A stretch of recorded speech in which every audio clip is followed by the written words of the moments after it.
আসন্ন বিধানসভা নির্বাচন 2026-এ বুথ লেভেল অফিসার বা বিএলওদের ভূমিকা ও দায়িত্ব সম্পর্কে রাজ্যের মুখ্য নির্বাচনী আধিকারিক সিইওর দপ্তর থেকে বিস্তারিত নির্দেশিকা বা নোটিফিকেশন জারি করা হলো। এসআইআর পর্বে ইতিমধ্যেই ভোটার তালিকা প্রস্তুত করার ক্ষেত্রে বিএলওরা গুরুত্বপূর্ণ দায়িত্ব পালন করেছেন। এবার বিধানসভা ভোটে বিএলওদের বিশেষ দায়িত্ব পালন করতে হবে। এক্ষেত্রে 4টি রেফারেন্স মেমোর কথা উল্লেখ করা হয়েছে। ইতিপূর্বে বিএলওদের ভোট গ্রহণের দিন বা তার আগে কি কি কাজ করতে হবে এই নিয়ে কমিশন নির্দেশিকা জারি করেছে।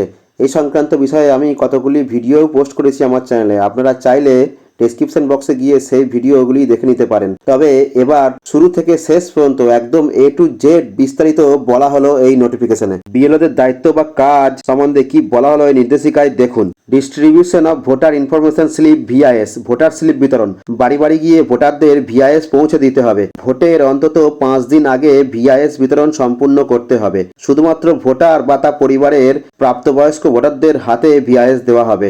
বাল্ক ডিস্ট্রিবিউশন অর্থাৎ একসঙ্গে অনেক ভিআইএস বিতরণ করা যাবে না। ভোটার স্লিপ বিতরণে চূড়ান্ত নিরপেক্ষতা বজায় রাখতে হবে। যদি কোনো পক্ষপাতিত্বের অভিযোগ ওঠে তাহলে সংশ্লিষ্ট বিএলওর বিরুদ্ধে কঠোর পদক্ষেপ গ্রহণ করা হবে। বুথ লেভেল এজেন্ট বিএলএ অথবা প্রার্থীদের এজেন্ট চাইলে বিএলওদের সঙ্গে ভিআইএস বিতরণে সঙ্গ দিতে পারেন। সেক্ষেত্রে তারা রেজিস্টারে স্বাক্ষর করবেন। আনডিস্ট্রিবিউটেড অর্থাৎ বিতরণ করা হয়নি এমন ভিআইএসগুলি রিটার্নিং অফিসারের কাছে ফেরত দিতে হবে এএসডিডি তালিকা তৈরি করার জন্য।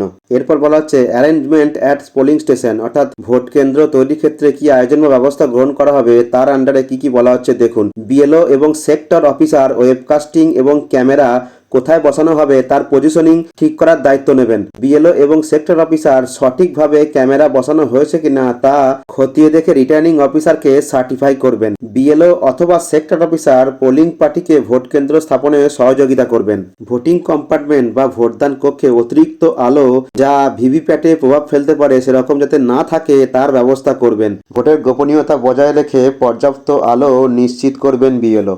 এগুলো গেল ভোটের আগের দিন পর্যন্ত বিএলও কি কি কাজ বা দায়িত্ব পালন করবেন সেইগুলো। এবার আসছি ভোটের দিন অর্থাৎ পোলিং ডেতে কি কি কাজ করতে হবে সেই বিষয়ে। ভোটার অ্যাসিস্ট্যান্স বুথ বা ভ্যাব এর আন্ডারে কি কি কাজ করতে হবে ভোটের দিন সেগুলো এবার দেখে নিন। ভোটের দিন ভোটারদের সহায়তা করার জন্য ভ্যাব স্থাপন করতে হবে। স্পষ্টভাবে ভোটার অ্যাসিস্ট্যান্ট বুথ ভ্যাব লেখা সাইনবোর্ড রাখতে হবে। ইংরাজি অ্যালফাবেট অনুযায়ী ভোটার তালিকা ইআরও নেট থেকে বার করা হবে এবং সেটি ভ্যাবে রাখা হবে যাতে খুব সহজেই ভোটারদের নাম খুঁজে পাওয়া যায়। রিটার্নিং অফিসারের কাছে আনডিস্ট্রিবিউটেড ভিআইএস ফেরত দেওয়ার পর পুনরায় সেই ভিআইএস বিতরণ করা কোনোভাবেই যাবে না। এ প্রসঙ্গে বলে রাখি, আপনারা জানেন বেশ কিছু বিএলওর ভোটের ট্রেনিংয়ে চিঠি এসেছিল অন্যত্র পোলিং অফিসার হিসাবে ভোটের ডিউটি করার। সেই সব বিএলওদের পোলিং ডিউটি ইতিমধ্যে ক্যান্সেল করে ভোটের দিন ভ্যাবে ডিউটি করার কথা ইতিমধ্যে জানিয়েছে কমিশন।